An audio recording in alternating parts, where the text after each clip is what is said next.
नमस्कार मित्रों, गोलचक्र के YouTube चैनल पे आप लोगों का स्वागत है। मेरा नाम है नवीन कुमार। 130वां संविधान संशोधन विधेयक एक बार पेश किया गया था, लेकिन काफी हो हल्ला हुआ। 2/3 बहुमत की जरूरत होती है, पास नहीं हो पाया। फिर से खैर ये फिर से पास किए जाने का प्रावधान इतने समय चल रहा है, बातचीत हो रही है। जल्दी से जल्द आपको जो है 130वां संविधान संशोधन विधेयक संसद में देखने को मिलेगा और फिर से इस पे हो हल्ला होगा। काफी राजनीतिक मुद्दे वाला जो है ये विधेयक है, इसलिए कि अगर कोई भी मंत्री, चाहे वो पीएम हो, सीएम हो, दिल्ली का सीएम हो, दिल्ली का जो है कोई मंत्री हो, राज्यों के कोई मंत्री हो, राज्यों का सीएम हो, प्रधानमंत्री हो, या फिर केंद्रीय कैबिनेट के कोई मंत्री हो, अगर 30 दिन तक न्यायिक हिरासत में रहते हैं या पुलिस हिरासत में रहते हैं तो 31वें दिन उनका पद जो है स्वमेव समाप्त हो जाएगा। ये जो है 130वां संविधान संशोधन जो विधेयक है इस प्रकार का प्रावधान करता है। मजेदार विधेयक है। सरकार का यह कहना है कि हम राजनीतिक शुद्धिकरण कर रहे हैं, राजनीतिक हम शुद्धिकरण कर रहे हैं। विपक्ष कह रहा है कि भाई ईडी, सीबीआई या गलत तरीके से विपक्ष के राजनेताओं को और विपक्ष के मंत्रियों और सीएमओ को फंसा करके आप क्या कर रहे हैं, राजनीतिक लाभ लेने का प्रयास कर रहे हैं। बेहद इंपॉर्टेंट विधेयक है, पूरा एकदम पोस्टमार्टम करने वाले हैं। बने रहिएगा आप लोग वीडियो में। और यहां पर देखिए जरा, यहां पर हम लोग आते हैं, यहां पर देखिए जरा, यहां पर यह कह रहा है कि भाई लगातार, देखिए जरा, कह रहा है कि लगातार 30 दिनों तक अगर कोई पुलिस की हिरासत या न्यायिक हिरासत में कोई भी मंत्री, अच्छा उस मंत्री में प्रधानमंत्री भी होगा, सीएम भी होगा, मतलब कि मुख्यमंत्री भी, इसके अलावा केंद्रीय कैबिनेट के मंत्री भी होंगे और इसके अलावा दिल्ली के सीएम भी होंगे और दिल्ली के मंत्री भी इसमें शामिल होंगे। अगर 30 दिनों तक न्यायिक हिरासत में गए, मतलब कि पुलिस ने इस आधार पर गिरफ्तार कर लिया कि इस व्यक्ति को, इसने गंभीर अपराध किया है और इसके लिए इसको 5 साल या उससे अधिक की सजा हो सकती है, और उसके लिए 30 दिन तक उसको जो है न्यायिक हिरासत में ले लिया प्रशासन ने, तो उस स्थिति में 31वें दिन उसका पद क्या हो जाएगा, समाप्त हो जाएगा। यहां पर देखना जरा, 30 दिन बाद 31वें दिन क्या है कि स्वतः पद मुक्त जो है अपने आप जो है खाली मान लिया जाएगा उसका पद। फिर यहां पर देखिए जरा, अंतिम चेतावनी मंत्री को जो है इस्तीफा, भलाई इसी में है कि 30 दिन के भीतर क्या दे दे वो इस्तीफा दे दे, अदरवाइज 31वें दिन उसका पद क्या हो जाएगा, समाप्त हो जाएगा। अब यहां पर देखना जरा, यहां पर यही कह रहा है कि भाई एक ऐसे मामले में उसको गिरफ्तार किया गया है जो लगे कि नहीं 5 साल या उससे अधिक इसकी जो है गिरफ्तारी हो सकती है। अगर 30 दिन उसको न्यायिक हिरासत में ले लिया गया प्रशासन के द्वारा, तो उसका जो है पद क्या हो जाएगा, मंत्री का पद समाप्त हो जाएगा। फिर यहां पर देखना जरा, यहां पर और क्या दिया है, यहां पर देखिए फिर क्या कह रहा है कि संवैधानिक निशाने रडार पर कौन, यहां पर यह कहने का प्रयास कर रहा है कि भाई इसके अंतर्गत कौन कौन लोग आएंगे।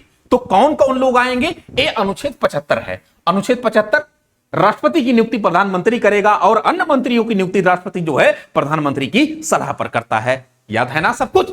अब यहां पर देखिए जरा, अनुच्छेद 75 और अनुच्छेद 75 में जो प्रधानमंत्री और कैबिनेट मंत्री होते हैं वो सब इसके दायरे में आएंगे। मतलब अगर प्रधानमंत्री या प्रधानमंत्री नरेंद्र मोदी जी को अगर कोई न्यायिक हिरासत में ले 30 दिन जेल में बंद कर दे, 31वें दिन उनका पद भी जो है क्या हो सकता है, समाप्त हो सकता है। तो प्रधानमंत्री और केंद्रीय कैबिनेट मंत्री ये सब इसके जो है दायरे में आएंगे, इस विधेयक के दायरे में आएंगे। फिर उसके बाद मुख्यमंत्री, राज्यों के सीएम और राज्यों के जो मंत्री हैं ये सब जो है इसके दायरे में आएंगे। फिर उसके बाद एक केंद्र शासित प्रदेश है दिल्ली, केंद्र शासित प्रदेश ध्यान में रखिएगा, दिल्ली, पुदुचेरी जो केंद्र शासित प्रदेश है, जो है आपको आर्टिकल 239 ए में मिल जाएगा।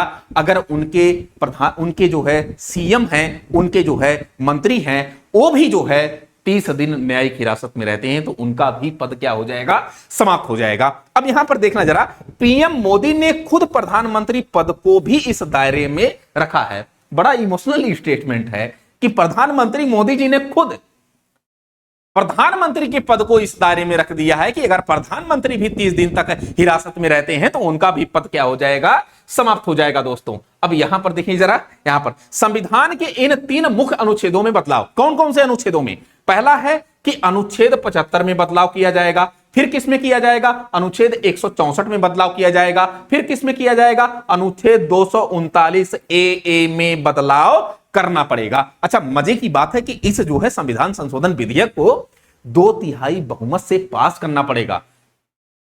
बड़ा मुश्किल होता है 2/3 बहुमत केवल जो है लोकसभा में नहीं, लोकसभा में भी पास करना पड़ेगा, राज्यसभा में भी पास, मतलब कि विशेष बहुमत से विशेष बहुमत से इस विधेयक को पास करना पड़ेगा। अब यहां पर देखना जरा, ट्रिगल मैकेनिज्म और कमबैक लूप।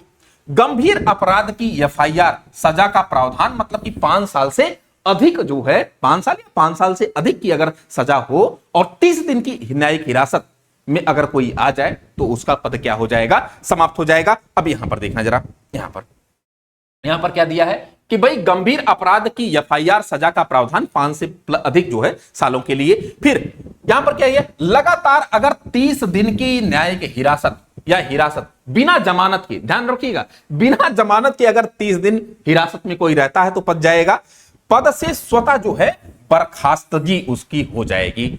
यह आजीवन प्रतिबंध नहीं है, रिहाई के बाद नेता को दोबारा मंत्री क्या हो सकता है, बनाया जा सकता, मतलब कि रिहाई के बाद दोबारा मंत्री उसको क्या किया जा सकता है, बनाया जा सकता है। अब मंत्री इतने पागल थोड़े हैं कि ऐसा विधेयक लाएंगे कि दोबारा भी उनको जो है मंत्री ना बनने दिया जाए, ठीक है ना। अब यहां पर देखिए जरा नेक्स्ट क्या है, यहां पर मजे की बात है कि सरकार क्या तर्क दे रही है। सरकार एक तर्क दे रही है, सरकार क्या तर्क दे रही है, सरकार कह रही है कि भ्रष्टाचार पर जीरो टॉलरेंस की नीति हम अपनाना चाह रहे हैं, राजनीतिक शुद्धिकरण कर रहे हैं। जो राजनीति का अपराधीकरण और अपराध का राजनीतिकरण इतने समय हो रहा है, तो राजनीति का हम शुद्धिकरण कर रहे हैं, भ्रष्टाचार के तरफ जो है हम जीरो टॉलरेंस की नीतियां अपना रहे हैं, और गंभीर अपराधों पर जो है लगाम रखने के लिए हम सख्त कदम उठा रहे हैं। दूसरा, राजनीतिक जो है नैतिकता, मतलब कि दागी नेताओं को जो है सत्ता से दूर रखना। सरकार का यह कहना है कि जितने भी दागी राजनेता हैं, अच्छा मजे की बात बताऊं आपको, एडीआर की रिपोर्ट आती है और एडीआर की रिपोर्ट में कहा जाता है कि